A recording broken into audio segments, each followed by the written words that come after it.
Hello बच्चों, आज मैं आपको भाग 2 में कार्बन और उसके यौगिक के वेरी इंपॉर्टेंट एमसीक्यूज पढ़ाने वाली हूँ।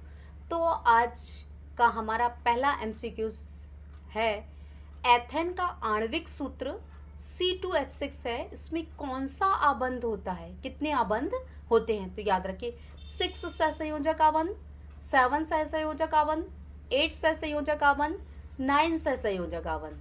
तो याद रखिए 7 सहसंयोजक आबंध होते हैं। तो ये 7 सहसंयोजक आबंध जो है वो किस तरह से क्रिया करके बनते हैं मैं आपको अगले वीडियोस में समझाऊंगी। तो आप ये याद रखिए। अब अगला है ब्यूटेनॉन यौगिक है, चतुः कार्बन जिसका प्रकार्यात्मक समूह है, यानी जो ब्यूटेन जो बना वो किसका समूह है, किससे बना हुआ है? तो याद रखना कार्बोक्सिलिक अम्ल, एल्डिहाइड, कीटोन या अल्कोहल का। तो याद रखिए कीटोन का। अगला है, खाना बनाते समय यदि बर्तन की तली बाहर से काली हो रही है तो इसका अर्थ क्या होगा? यानी बाहर से काली हो रही है तो इसका अर्थ क्या है? तो आपको याद रखना भोजन पूरी तरह से नहीं पका, ईंधन पूरी तरह से नहीं जल रहा, ईंधन आर्द्र है, ईंधन पूरी तरह से जल रहा है। यानी याद रखिए ईंधन पूरी तरह से नहीं जलता तभी तली क्या होती है, काली होती है। तो ईंधन पूरी तरह से नहीं जल रहा होता है वो, इसीलिए। अब अगला क्वेश्चन है, सरलतम हाइड्रोकार्बन है।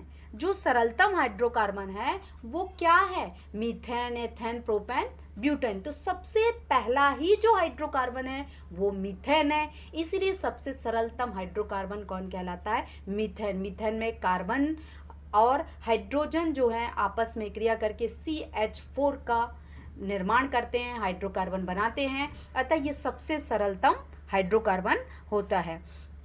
अब हम जानेंगे कि जो कार्बन जो है हाइड्रोकार्बन से संयोग कर बनाता है तो क्या बनाएगा? तो अब भी अपन ने देखा है कि कार्बन और हाइड्रोजन आपस में संयोग करके मीथेन बनाया, तो वो जो यौगिक बनेगा तो वो कहलाएगा कार्बन और हाइड्रोजन के संयोग से बना यौगिक हाइड्रोकार्बन। तो आप ये याद रखना संयोग से बना यौगिक आयनिक हाइड्रोकार्बन, हैलोजन या अम्लराज कहलाता है। तो क्या कहलाता है? हाइड्रोकार्बन। अगला है, वायुमंडल में CO2 गैस की उपस्थिति, वेरी वेरी इंपॉर्टेंट, बड़े बड़े एग्जामों में भी पूछा जाता है कि वायुमंडल में CO2 गैस की उपस्थिति कितने % है? तो 0.03% होती है। अब अगला है, सल्फ्यूरिक अम्ल का अणुसूत्र क्या है? सल्फ्यूरिक अम्ल का अणुसूत्र का अर्थ है कि सल्फ्यूरिक अम्ल किस किस अणु से मिलकर बना होता है। तो सल्फ्यूरिक अम्ल का सूत्र होता है H2SO4। अगला है, कार्बोक्सिलिक एसिड समूह कौन है? तो याद रखिए कार्बोक्सिलिक एसिड समूह जो होता है, कार्बोक्सिलिक का अर्थ होता है कि COOH, यानी जब कार्बोक्सिलिक समूह एक कार्बन, 2 ऑक्सीजन और 1 हाइड्रोजन आपस में संयोग करते हैं तो बना हुआ समूह कार्बोक्सिलिक समूह कहलाता है। जब ये एल्केन ग्रुप से जुड़ा जाता है तो वो कार्बोक्सिलिक समूह उनके नाम के आधार पर अलग कहला जाते हैं। अब आपको ये याद रखना है कि 1 सिग्मा, 1 पाई आबंध, दोनों सिग्मा आबंध, दोनों पाई आबंध, दोनों इलेक्ट्रोवैलेंट आबंध, यानी सिग्मा जो आबंध हैं वो किस प्रकार से बनते हैं, आपको इसका प्रश्न खोजना है। अगले वीडियोस में इसका आंसर मैं बताऊंगी आपको। तो अब अगला क्वेश्चन है आपका, एथेन में कितने सहसंयोजक आबंध होते हैं? एथेन में कितने सहसंयोजक आबंध होते हैं? तो कितने होते हैं? 7 आबंध होते हैं।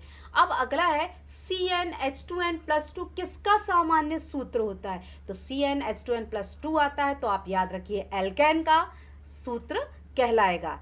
तो एल्केन का सूत्र है। अगला है आपका कि नीला थोथा जो है उसका रासायनिक सूत्र क्या है? तो कॉपर सल्फेट जो है उसमें 5 मॉलिक्यूल्स जल के होते हैं तो उसे हम नीला थोथा कहते हैं।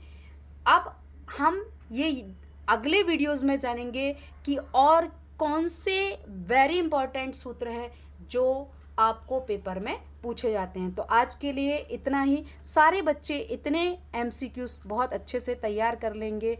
Thank you for watching.